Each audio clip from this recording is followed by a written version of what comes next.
Good morning, everyone. Today is Monday. Sana naman tayo sa RBB pagkain. Parang nalay.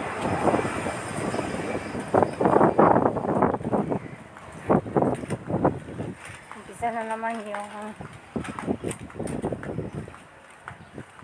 hirap. Ba't hindi mahirap sa may taong may pangarap? Kasi ako, kung tutuusin, stress. Ba't hindi ko inaasahan? Hindi ko ilalagay sa isipan ko na na-stress ako everyday. Kasi pag ididibdib ko yung stress ko, lalo ako nahihirapan. Yung ang sama ng loob ko, yung walang gusto ko nang sumuko. Talagang pagod na ako. Kaya palagi ko lang iniisip na ngayon lang to. Kasi alam ko na hindi mo malalaman kung paano mo siya tawag na paano mo siya may hahandle ba yung stress mo everyday. Kasi sobra yung maririnig mo yung masamang salita, yung palagi kang ina-underestimate nila, lahat yung mga puro na lang negative, wala bang positive na maririnig mo sa kanila, puro na lang lahat ng mga negative. Kaya sabi ko sa sarili ko, siguro kung suko na ako, wala ako ngayon dito, di ba? Kaya nagpatuloy pa rin ako. Ibig sabihin na kaya ko.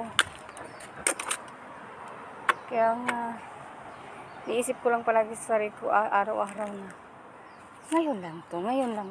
Kasi parang ano na lang ba, pag sumuko ka, ibig sabihin talo ka, di ba? Pero pag nagpatuloy ka, ganun pa rin. Sasabi mo lang sa sarili mo, mabuti na lang hindi ako sumuko, di ba? Masasabi mo sa sarili mo na buti na lang matibay lang ang loob mo dahil nalagpasan mo lahat ng mga stress mo sa buhay at gawin mo siyang inspirasyon sa buhay mo na talagang gusto mo nang sumuko pero hindi mo kayang sumuko dahil nga may kapangarap ka pa na hindi mo pa natutupad, hindi ka pa nakakauwi sa Pilipinas na for good at kapos ka pa rin sa pera at lahat ginagawa mo para sa pamilya mo na halos na lang araw-araw linggo-linggo silang maghihingi sa akin ng pera, lahat linggo-linggo talaga yan.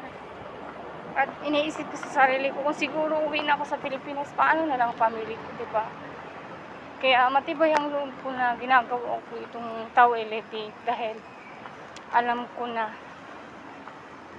may patutunguhan ako kahit gipit man ako pero mayroon akong masisave na pera doon. Kasi pag hindi ako gagawa talaga ng extra, parang wala. Talagang wala talaga ako. Kaya okay lang na kahit gipit ako, mayroon akong pinaglaan sa sarili ko, diba? Kasi pagdating ng panahon, pag ako ang wala, sino kayang magbigay sa akin, diba? Kaya, naging thankful ako sa God dahil may Tao Elevate ako. Na mayroon akong extra income. Pagdating ng panahon, mayroon kang nakalaan na pera. Kaya wag ka lang sumuko, Ruby. Darating din yung time na ibibigay ni Lord para sa'yo.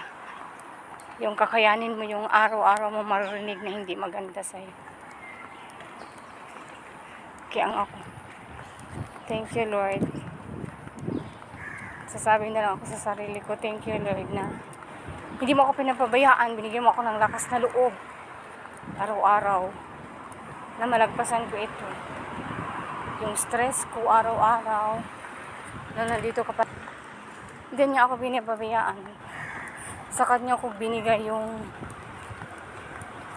na Lord, tulungan mo ako, gabayan mo ako. Yan palagi ang inaano ko. Tinatawag ko palagi sa kanya. At yan lang ang maisishare ko, guys. At thank you pala sa mga nagsusuport sa aking video. At I love you all.